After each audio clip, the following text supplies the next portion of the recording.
try not to deviate from the plan, actually, because I know that if all of a sudden you're trying to cram too many carbs to recover, it's going to come and bite you further on, maybe with stomach issues, something like that.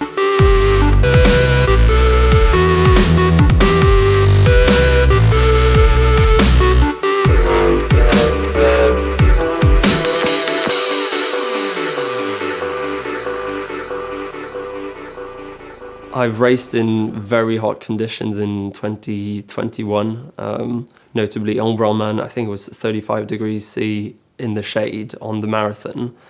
And having done everything properly, like on the bike, being sure that I was on top of all my electrolyte needs and the fueling, just meant that during the run I could just keep on going at the pace I needed to do, and just manage the race properly, so I didn't have a decay in performance or anything. And yeah, it just meant that I didn't feel hot. I didn't feel like I was thirsty. I just felt like I was doing what I needed to do to perform at the level that I expected.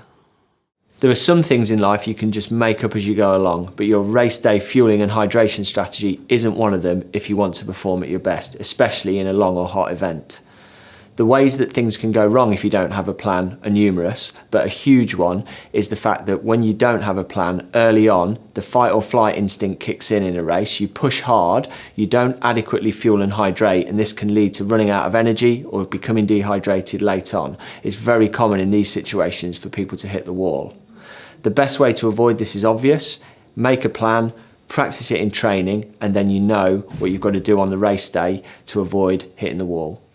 Usually if I've bonked in a race, it's because I've missed out on a feed station or something like that. So it's definitely because there's been an error in the implementation of the strategy. Because the strategy doesn't allow for the bonking, you always put that in place so that it doesn't happen.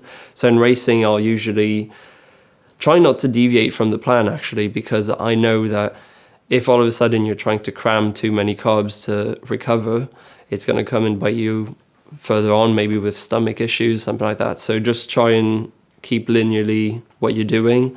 And then there's, an aid station with a bit of Red Bull or caffeine, something like that. It might help you get through that hump to the next time where you're going to take on that 30 grams of carbs in a gel or something like that.